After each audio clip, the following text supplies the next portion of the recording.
আমি স্টুডেন্ট দর্শন শাস্ত্র চ্যানেলে স্বাগত জানাই।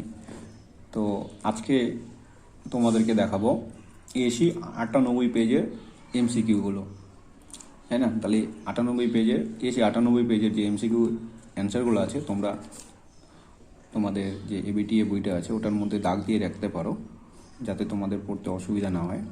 তো দেখো, এখানে আছে প্রথম পার্ট বি। প্রথম কোশ্চেন আছে, দেখো যে কেবল বৈধ বা অবৈধ হতে পারে ড্যাশ দিয়ে অ্যান্সার হবে বি নাম্বারটা, যুক্তি।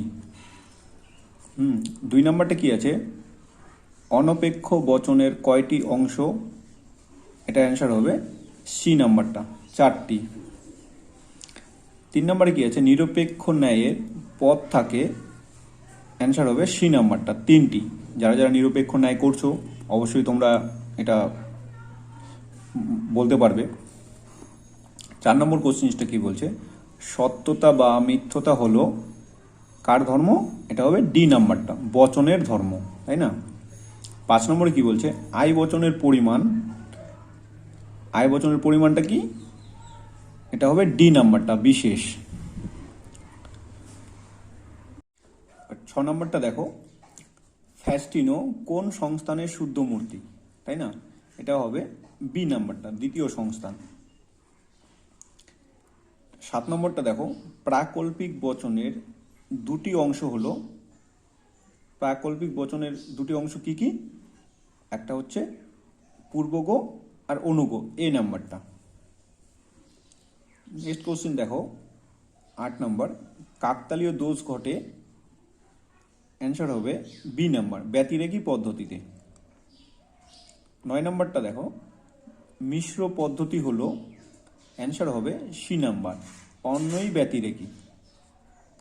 10 নম্বরে কি বলছে, অনুমানের ভাষায় প্রকাশিত রূপকে বলে, অ্যান্সার হবে যুক্তি, বি নাম্বারটা।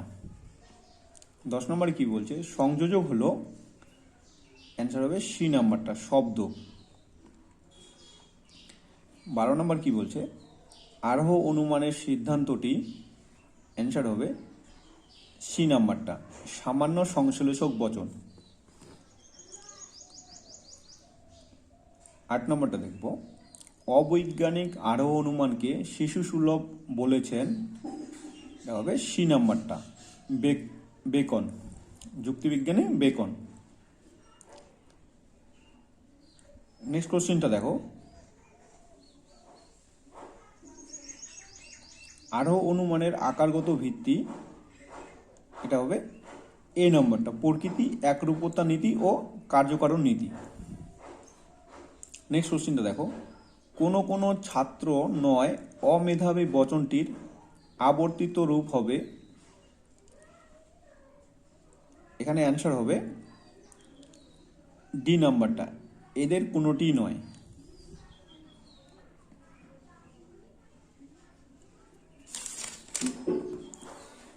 নেক্সট কোশ্চেনটা দেখো, এখানে কি আছে, প্রকৃত আরোহ অনুমানের অন্তর্গত হলো, অ্যান্সার হবে এ নাম্বারটা, বৈজ্ঞানিক আরোহ অনুমান। নেক্সট কোশ্চেন কি বলছে, নিরপেক্ষ বচন হলো, এই কয়েকটা এক্সাম্পল দিয়েছে তাদের মধ্যে নিরপেক্ষ বচন কোনটি, অ্যান্সার হবে ডি নাম্বারটা, কুকুরটা জীবিত। নেক্সট কোশ্চেন আছে, যে পদ যুক্তিবাক্য থেকে সিদ্ধান্তে থাকে না তাকে, অ্যান্সার হবে হেতুপদ বলে। নেক্সট কোশ্চেন দেখব, বৈধ মূর্তি মোট সংখ্যা, টোটাল বৈধ মূর্তি কতগুলো আছে, এটা অ্যান্সার হবে সি নাম্বারটা, 19টি বা 19টা। নেক্সট কোশ্চেন দেখো 20 নাম্বার, মাধ্যম অনুমান হলো, মাধ্যম অনুমান কোনটা, এটা হবে অ্যান্সার ডি নাম্বারটা, ন্যায়। 21 নম্বরটা দেখো, ন্যায়ের সিদ্ধান্তে থাকে যথাক্রমে, এটা অ্যান্সার হবে ডি নাম্বারটা, পক্ষপদ ও সাধ্যপদ। নেক্সট কোশ্চিন, অপনয়ের সূত্রটি কয়টি, এখানে অ্যান্সার হবে, দেখো অপনয়ের যে সূত্রটা আছে প্রধান সূত্র হিসাবে যদি আমরা ধরি অ্যান্সার, এখানে আমরা 3টি দিলেও ভুল হবে না, 4টি দিলেও ভুল হবে না। বইয়ে যেহেতু আছে 4টি, তাই না? আর প্রধান সূত্র আছে কিন্তু ওটা হচ্ছে অতিরিক্ত সূত্র, যে সূত্রটা আছে 4 নম্বরটা, আর এখানে 3টি। হ্যাঁ, 3টি বা 4টি যে কোনো একটা দিলেই এখানে ভুল দিতে পারবে না বা ভুল হবে না। নেক্সট কোশ্চেন দেখো, লৌকিক আরোহ অনুমানের ভিত্তি, লৌকিক আরোহ অনুমানের ভিত্তি অ্যান্সার হবে সি নাম্বারটা, অবাধ্য অভিজ্ঞতা। লাস্ট কোশ্চেন কি আছে, যুক্তির উদাহরণ হলো, এটা হবে ডি নাম্বারটা, বচন। এর আগের ভিডিওতে আমি তোমাদের এমসিকিউগুলো করে দেখাইছি। হ্যাঁ, তো এবার এসিকিউগুলো সলভ করব, তো তোমরা পারলে খাতায় নোট ডাউন করে নিতে পারো। তো দেখো, এসি 98 এর এসিকিউগুলো আজকে দেখাবো ফিলোসফির। চলে আসো, যে পার্ট বি এসিকিউগুলো করে নিয়েছি এর আগের দিন। হ্যাঁ, আজকে এমসিকিউগুলো করেছি, তো এসিকিউগুলো করবো আজকে। এই যে 2-এর 1 নম্বরে কি আছে, আকারগত যুক্তির আকারগত সত্যতা বলতে কি বুঝো, তাই না? তাহলে যুক্তির আকারগত সত্যতা বলতে কি বুঝো, এর অ্যান্সারটা কি হবে দেখে নাও। এখানে আছে যে যুক্তির আকারগত সত্যতা বলতে কি বোঝো, তাই না? তো এটা লিখলে হয়ে যাবে তোমাদের, যুক্তির আকারগত সত্যতা বলতে বোঝায় যুক্তির অন্তর্গত বচনের মধ্যে কোনো বিরোধ নেই। কি আছে, বচনের মধ্যে কোনো অন্তর্বিরোধ নেই এবং অন্যান্য জ্ঞানের সঙ্গে সঙ্গতিপূর্ণ। তাহলে এটুকু লিখলে তোমাদের হয়ে যাবে। নেক্সট কোশ্চেন দেখো কি আছে, বৈধ যুক্তি কাকে বলে, তাই না? এর আগের ভিডিওতে হয়তো তোমাদের আমি এটা করিয়ে দিয়েছি যে বৈধ যুক্তি কাকে বলে। এটা যদি আসে তো এটা লিখে দিবে, যদিও এর আগের ভিডিওতে আমার এই নোটসগুলো দেওয়া আছে যে এখানে আছে অবৈধ যুক্তি কাকে বলে। হ্যাঁ, তো অবৈধ যুক্তি কাকে বলে এটা লিখলেই হয়ে যাবে। অবৈধ যুক্তি বলতে বোঝায় যে যুক্তির হেতুবাক্য সত্য অথচ সিদ্ধান্ত মিথ্যা। নেক্সট কোশ্চেনে চলে আসো, এখানে কি আছে যে আরোহ অনুমান সংক্রান্ত লাভ বলতে কি বোঝো। এই আরোহ অনুমান সংক্রান্ত লাভ এটা কয়েকটা সেটে আমি দেখলাম। তো যাই হোক, তোমরা যদি ওই আগের নোটটা করো তাও হবে, তাও আমি দেখিয়ে দিচ্ছি। এখানে এই নোটটা দিবে যে আরোহ অনুমানের বিশেষ জ্ঞেতা সত্য থেকে সামান্য অজ্ঞেত সত্ত্বে অগ্রসর হওয়ার যাত্রাকেই আরোহমূলক বা আরোহ সংক্রান্ত লাভ বলে। এটা লিখলেই হয়ে যাবে। তারপর নেক্সট কোশ্চেন চলে আসো, এখানে কি আছে, আরোহ অনুমানের আকারগত ও বস্তুগত ভিত্তি কি কি। এবার দেখে নাও, এখানে আরোহ অনুমানের আকারগত ভিত্তিটাও চাইছে আর বস্তুগতটাও চাচ্ছে। তার মানে আমরা এখানে কি লিখবো, যে আকারগত আর বস্তুগত যদি চায় তাহলে লেখো যে প্রকৃতি একরূপতা নীতি ও কার্যকরণ বিধি, এটা হচ্ছে আকারগত, আর বস্তুগত হচ্ছে এটা পর্যবেক্ষণ ও পরীক্ষণ, এটা হচ্ছে বস্তুগত ভিত্তি। হ্যাঁ, এখানে দুটোই চেয়েছে, দুটোই লিখতে হবে। তাহলে আকারগত লিখে নাও আর বস্তুগত লিখে নাও। নেক্সট কোশ্চেনে কি আছে, বাক্য ও বচনের দুটি পার্থক্য লেখো। পার্থক্যটা এর আগেও তোমাদের আমি বলে দিয়েছি। যাই হোক, কোশ্চেনগুলো বারবার রিপিট করছে। হ্যাঁ, একটা ভিডিও দেখলে তোমরা ওখান থেকে কপিরাইট করে নিতে পারবে, তো তাও দিয়ে দিচ্ছি। দেখো, এখানে আছে কি যে 1 নম্বর, সব বাক্য বচন নয় কিন্তু বচন মানেই বাক্য, এটা গেল 1 নম্বর। 2 নম্বর দিবে বাক্যের দুটি পদ নাও থাকতে পারে কিন্তু বচনের সর্বদা দুটি পদ থাকবে। 3 নম্বর আছে যে বাক্যের সত্যমূল্য সর্বদা থাকে না কিন্তু বচনের সত্যমূল্য সর্বদাই থাকে। তো যাই হোক, এখানে 3টে আছে, তোমরা দুটো লিখলেই হয়ে যাবে। এর পরের কোশ্চেনে কি বলছে যে মন্দ উপমা কাকে বলে। মন্দ উপমা কাকে বলে, তো তোমরা দেখে নাও মন্দ উপমাটা।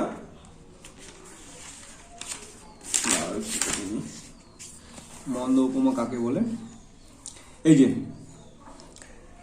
নোট ডাউন করে নাও এটা। যে উপমা যুক্তিতে দুটি বিষয়ের সাদৃশ্য নিছকই আকস্মিক, ব্যবহারিক, অপ্রাসঙ্গিক ও কম গুরুত্বপূর্ণ হয় এবং তারই ভিত্তিতে কোনো সিদ্ধান্ত গ্রহণ করা হয় তাকে মন্দ বা দুষ্ট উপমা যুক্তি বলা হয়। তো এটা লিখলে হয়ে যাবে। তারপরটা কি আছে দেখে নাও, যে ও বচনের আবর্তন সম্ভব হয় না কেন, তাই না? ওই যে তোমাদের আমি দিয়েছি, যারা যারা আবর্তন হয়তো করতে পারছো, তোমাদের হয়তো এটা করতে অসুবিধা হবে না, যে ও বচনের আবর্তন সম্ভব নয় কেন, তাই না? তো যাই হোক, দেখে নাও তোমরা, বইয়ের ভাষায়ও দিতে পারো, বা আমি যেভাবে বলেছিলাম যে চতুর্থ নিয়মটা আছে ওটা দিলেও হবে। তো দেখে নাও এখানে কি আছে, যে আমাদের ছিল ও বচনের আবর্তন সম্ভব নয় কেন। হ্যাঁ, অ্যান্সারটা হবে ও বচনের আবর্তন করলে আবর্তনের ব্যাপ্যতার নিয়মটি লঙ্ঘিত হয়। এইটুকু লিখলেই হয়ে যাবে। নোট ডাউনও করে নিতে পারো, যে ও বচনের আবর্তন করলে আবর্তনের ব্যাপ্যতার নিয়মটি লঙ্ঘিত হয়। যেহেতু এসে কেউ এক লাইনে লিখতে হবে, এখানে আছে কি এ বচনের সরল আবর্তন, একটি উদাহরণ দাও। এ বচনের সরল আবর্তন বলতে এ বচনটাকে এ বচনই করতে হবে, বুঝতে পারছো? এই যে দেখে নাও এখানে কি আছে, এ বচনের সরল আবর্তন একটি উদাহরণ, যে আবর্তনীয় নিয়েছে সকল পুস্তক হয় গ্রন্থ। হ্যাঁ, আবর্তিতে কি আছে, সকল গ্রন্থ হয় পুস্তক, মানে শুধুমাত্র এখানে উদ্দেশ্য বিধি ওটা চেঞ্জ করতে হবে, আর বচন সেটাই থাকবে। আমরা জেনে আসছি যে আবর্তনীয় থেকে আবর্তিত করার সময় এই বচনটাকে আই বচন করতে হয়, তাই কি না? কিন্তু এখানে সরল আবর্তনের একটি উদাহরণ চাইছে। আমরা যেটা করছি ওটা হচ্ছে অসরল আবর্তন। তাহলে সরল আবর্তন এই যে দুটো এক্সাম্পল দিলেই হয়ে যাবে। তারপরের কোশ্চেনটা দেখো কি আছে এখানে, চতুর্থ সংস্থানের দুটি বৈধ মূর্তির নাম চেয়েছে, তাই না? তাহলে চতুর্থ সংস্থানে এই দুটি নাম দিয়ে দিব, তাই না? ফেসিসন একটা হচ্ছে, এটা হচ্ছে ফেসিসন, একটা হচ্ছে ডিমারিজ। দুটো দিলেই হয়ে যাবে। নেক্সট কোশ্চেন চলে আসো।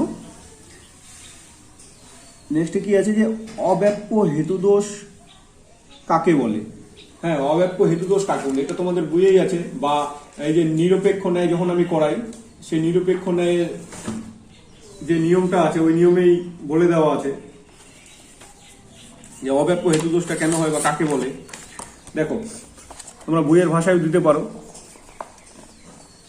যে ন্যায় অনুমানে হেতুপদটিকে দুটি আশ্রয় বাক্যে যে কোনো একটিতে অন্তত একবার ব্যাপ্য হতে হবে, মানে দুটো আশ্রয় বাক্যের মধ্যে অন্তত পক্ষে অবশ্যই একটাতে ব্যাপ্য হতে হবে। হ্যাঁ, হেতুপদ উভয় আশ্রয় বাক্যে ব্যাপ্য হতে পারে, অর্থাৎ দুবার ব্যাপ্য হতে পারে, কিন্তু যদি হেতুপদ একবারও ব্যাপ্য না হয় তবে যুক্তিটি অব্যাপ্য হেতুদোষে দুষ্ট হবে। মানে দুটো আশ্রয় বাক্যের মধ্যে অন্তত পক্ষে অবশ্যই একটাতে ব্যাপ্য হতেই হবে, না হলেই এই দোষটা দেখা যাবে, মানে অব্যাপ্য হেতুদোষে দুষ্ট হবে বা অব্যাপ্য হেতুদোষটা দেখা দিবে। নেক্সট কোশ্চেন কি আছে, যে বস্তুগত বিবর্তন কাকে বলে? না, অব্যাপ্য হেতুদোষ। তারপরটা হচ্ছে যে আবর্তনের ব্যাপ্যতা সংক্রান্ত নিয়মটি লেখো। ওই আবর্তনের যে ব্যাপ্যতা সংক্রান্ত একটা নিয়ম আছে কিনা, দেখাই দিচ্ছি আমাদের আবর্তনের ব্যাপ্যতা সংক্রান্ত নিয়মটি। এই যে দেখে নাও, যে আবর্তন করার সময় যে চারটা নিয়ম দিয়েছিলাম, ওই লাস্টের নিয়মটা যে 4 নম্বর নিয়মটা আছে ওটাই হবে। যে আবর্তনের ব্যাপ্যতা সংক্রান্ত নিয়মটি হলো, যে পদ আশ্রয় বাক্যে ব্যাপ্য হয়নি সেই পদ সিদ্ধান্তে ব্যাপ্য হতে পারে না। এটুকু লিখলেই হয়ে যাবে। তারপরে কোশ্চেনে চলে আসো,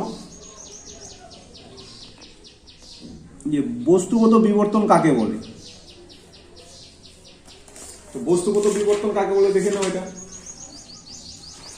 এই যে বিবর্তন প্রক্রিয়ায় প্রদত্ত বচনের আকারগত বিবর্তন না করে তার অর্থের উপর বিশেষভাবে নির্ভর করা হয় এবং বাস্তব অভিজ্ঞতার সাহায্যে প্রদত্ত বচনটিকে বিবর্তন করা হয় তাকেই বস্তুগত বিবর্তন বলে। এটুকু দিলে হয়ে যাবে। তারপরে কোশ্চেন কি আছে, অনুমান ও যুক্তির মধ্যে বা অনুমান ও যুক্তির পার্থক্য। অনুমান আর যুক্তির পার্থক্যটা চেয়েছে, তাহলে এটা যুক্তি অধ্যায়ে আছে, তাই না? এটা দিয়ে দিবে অনুমান ও যুক্তির মধ্যে পার্থক্য কি আছে। অনুমানের ক্ষেত্রে আমরা এক বা একাধিক যুক্তিবাক্য দিয়ে শুরু করি এবং তারপর ওইসব যুক্তিবাক্য দ্বারা সমর্থিত হয় একটি সিদ্ধান্তে উপনীত হই। এটা একটা হয়ে গেল। এবার কি বলছে এখানে, অন্যদিকে যুক্তির ক্ষেত্রে আমরা সিদ্ধান্ত দিয়ে তর্ক শুরু করি এবং সিদ্ধান্তটি যেসব যুক্তিবাক্যের দ্বারা সমর্থিত হতে পারে সেগুলিকে খুঁজে বের করি। তাহলে এই দুটো একটা দিলে হয়ে যাবে। পার্থক্য যেহেতু 1 নম্বরের আছে, একটা করে। নেক্সট কোশ্চেন দেখব কি আছে, যে সরল আবর্তনের একটি উদাহরণ দাও। না, ওই যে সরল আবর্তন বলছে, এর আগে হয়তো তোমাদের একটা দেখালাম আমি।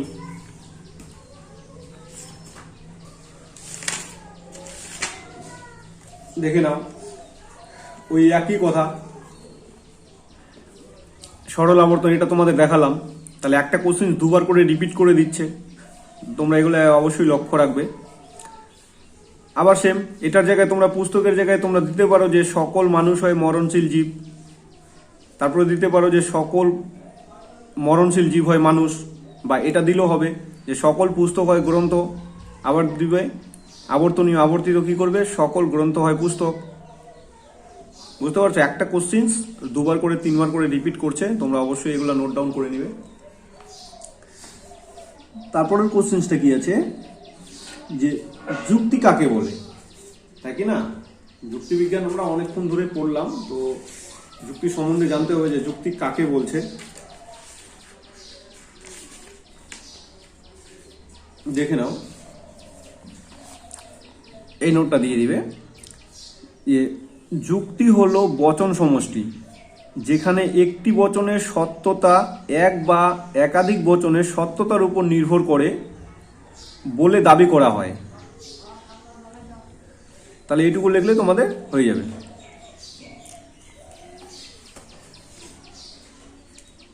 তারপর একটা কি আছে, যে যুক্তির বস্তুগত সত্যতা কি, তাই না? এবার জানবো যে যুক্তির বস্তুগত সত্যতা কি। তাহলে দেখো এখানে এই যে যুক্তির বস্তুগত সত্যতা, অ্যান্সারটা কি হবে? যুক্তির বস্তুগত সত্যতা বলতে বোঝায় যুক্তির বিষয়বস্তুর সত্যতা বা যুক্তির অন্তর্গত বচনগুলি সত্য বা মিথ্যাকে। তারপর কোশ্চেনে চলে আসবো, সামান্যীকরণ বলতে কি বোঝাও? সামান্যীকরণ বলতে কি বোঝো? এটা আমি অনেকবারই পড়াইছি, লিখে নাও। এটা কতগুলি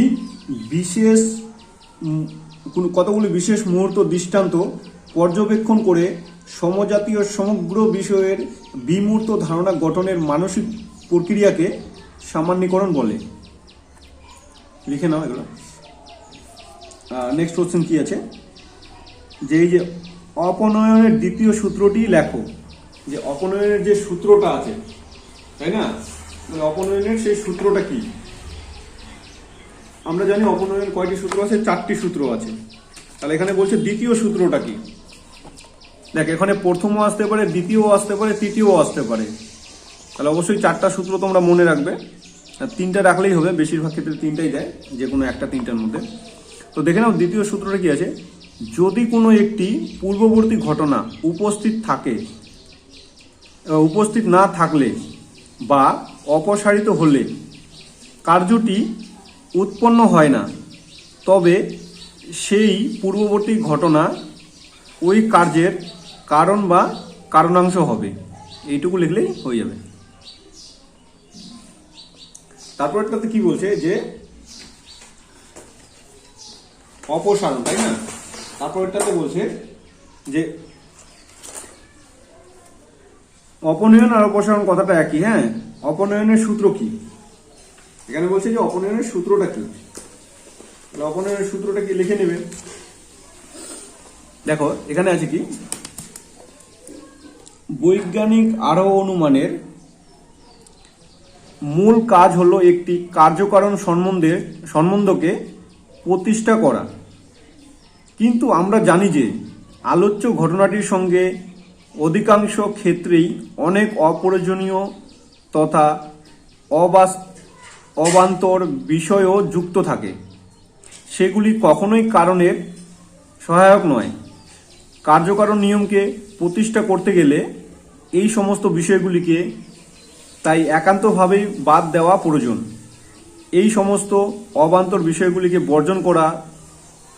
বর্জন করার নামই হলো অপসারণ। তাহলে এইটুকু লিখলেই হয়ে যাবে। নেক্সট কোশ্চেন কি আছে, যে উপমা যুক্তির একটি কি আছে, মানদণ্ড লেখো, তাই না? উপমা যুক্তির একটি মানদণ্ড।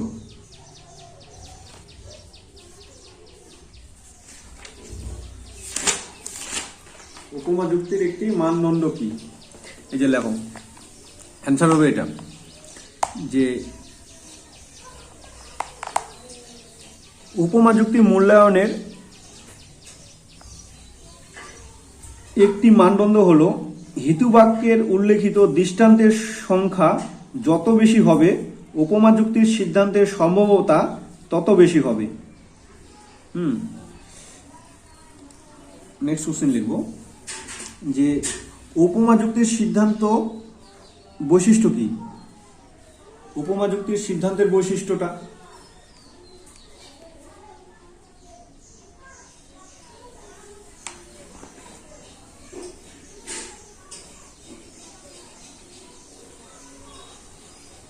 তো যাই হোক, এটা